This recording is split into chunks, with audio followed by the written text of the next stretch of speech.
তার মধ্যে একটা হাস্যকর মজার ঘটনা ঘটেছে, এটা আপনাদেরকে একটু শুনাইতে চাই। শোনাবো? শুনতে চান? দেখলাম একটা মোটা সোটা টাইপের দীর্ঘ দেহ, তার সারা গায়ে দেখলাম ব্যাপক মায়ের দাগ। আমার দেখে একটু সন্দেহ হইল যে কোটা সংস্কার আন্দোলনের ছাত্রদের দেহ তো এত মোটা সোটা নাদুস নাদুস হওয়ার কথা না। তারপরে গেলাম, মাথায় হাত রাখলাম, বললাম ভাই কিভাবে আহত হইছ? বলছে ভাই দোষ ছিল আমাকে, আমি বলছি যে আমি ছাত্রলীগ করি। এই কথা বলার পর যে ভাই মাইকটা শুরু হইলো চারিদিক থেকে, এত মানুষ ফিরাইলো। আমি যদি ছাত্রলীগ করি এটা না বলতাম তাহলে হয়তো দুই চারটে কিল ঘুষি পড়তো, কিন্তু এখন আমার সারা শরীরে ব্যথা, সারা শরীরটা অচল করে দিচ্ছে। তো আমার তখন খুব আফসোস লাগলো, ছাত্রলীগ আপনাদের দল থেকে লোকেরা পদত্যাগ করতে আছে দলে দলে, আপনাদের নাম শুনলে মানুষ ঘৃণা করতেছে, আপনাদের নাম শুনে ছোট ছোট ছাত্ররা লিখছে ছি ছাত্রলীগ ছি। আমরাও একসময় ছাত্র রাজনীতি করছি, এখানে সবাই কম বেশি, উনি অবশ্য শিক্ষক, বেশিরভাগই এখানে ছাত্র নেতা। কোন ছাত্র সংগঠনকে কেউ হেয় করলে কিছুটা হলেও নিজেদের গায়ে লাগে। তো ছাত্রলীগের অপমানে আমরাও আজকে কিছুটা অপমানিত। এইরকম একটা ছাত্র সংগঠনকে আপনারা টোকাই লিগ বানাই ফেললেন। ভাই ভাই লজ্জা আর লজ্জা।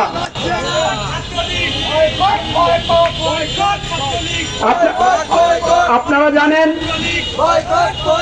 জানেন এর আগে বুয়েট থেকে ছাত্রলীগকে প্রত্যাখ্যান করেছে ছাত্ররা। জাহাঙ্গীরনগরে নোটিশ লাগাই দিয়েছে ছাত্রলীগের প্রবেশ নিষেধ। কালকে আমার বোনেরা দেখলো কয়েকজন বোরকা পরা মহিলা পালাই যাইতেছেন। যারা এগুলো দেখছেন শুনছেন ইতিহাসে লিখে রাখেন ভাই, শিক্ষা শুধু পড়ালেখা করলে হয় না, শিক্ষা ইতিহাস থেকে নিতে হয়। ছাত্রলীগের বন্ধুদেরকে বলবো, নেতাদেরকে করবো, আসো দলে দলে পদত্যাগ করো, সাধারণ ছাত্রদের এই নৈতিক দাবিতে সামিল হও, তোমাদেরকে জাতি ক্ষমা করবে। প্রিয় বন্ধুগণ, বাকশাল জনক বঙ্গবন্ধু শেখ মুজিব সাহেব পার্লামেন্টে বাঙালি জাতিকে বিভক্ত করেছিলেন, বাংলাদেশের মানুষকে বিভক্ত করেছিলেন। উনি আদিবাসী আমার নৃজাতি গোষ্ঠীদেরকে বলেছিলেন, উপজাতিদেরকে বলেছিলেন তোরা বাঙালি হইয়া যা। ফলে বাংলাদেশে একটা বিভেদ রেখা তিনি তৈরি করেছিলেন। আর তার উত্তরসূরি শেখ হাসিনা আজকে সাধারণ জনগণকে বলে রাজাকারের বাচ্চা। আজকে উনি নিজের পায়ে নিজে কুড়াল মেরেছেন। অবশ্য নিজের পায়ে নিজেকে কুড়াল মারতে হবে, এছাড়া কোনো উপায় নাই। কারণ ওনাকে আমরা বলছিলাম ভাই বিএনপির মায়েরা শেষ করেন না, কারণ বিএনপির কিছু নেতারা উল্টা পাল্টা পয়সা টয়সা দিয়ে কিনা যায়। বলছিলাম যে হুজুর টুজুরদেরকে এভাবে মারেন না, হুজুরেরাও মাঝে মাঝে ইলেকশনে যায়, 86 সালে গেছিল না। আপনি করছেন কি বিএনপি জামাত হুজুর মুজুর সবাই মাটির সাথে মিশাই দিতে চাইছেন। ভাই মাটির সাথে মিশাই দেওয়ার পরে মাটির ভিতর থেকে যেটা জন্ম নিছে তার নাম আবু সাইদ। ওই মাটি থেকে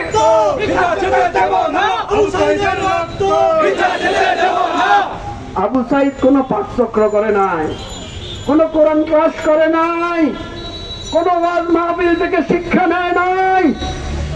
ইতিহাস, রক্ত, জীবন, ন্যায়, সংগ্রামের ইতিহাস থেকে আবু সাইদের জন্ম হয়। মাটির সাথে মিশাই দেওয়ার রাজনীতি হাসিনা আপনি থামান, আওয়ামী লীগ আপনি থামান। আপনি আমরা যখন 90 সালে এরশাদ বিরোধী আন্দোলন করছিলাম তখন আপনি কি বলছিলেন শুনেন? আপনি পুলিশরে কইছিলেন পুলিশ তুমি পোশাক খুলে আসো, আমরা তোমাদের মোকাবেলা করব। এখন যদি আমরা এটা কই আপনি কইবেন আমরা উস্কানি দিতেছি।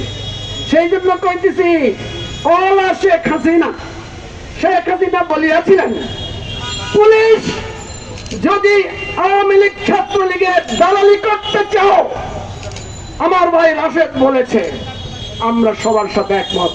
ওই পুলিশের পোশাক খোলা কালো কোট পরা আসো, তোমাদের কত বুলেট আছে আর আমাদের কত বুক আছে, আমরা দেখিয়ে দেবো ইনশাআল্লাহ।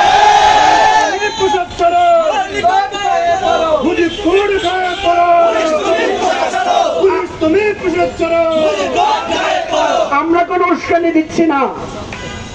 রাজপথে মতিয়া চৌধুরী পুলিশকে কামড়াই দিয়েছিল, খেয়াল আছে? ছাত্রদেরকে বলবো মতিয়া চৌধুরীর আদর্শ অনুসরণ করেন, পুলিশরা আপনারা পাইলে চাবাইয়া চাবাইয়া খান। এইটা যদি উস্কানি হয় তাহলে এর জন্য দায়ী মতিয়া চৌধুরী, আমরা না।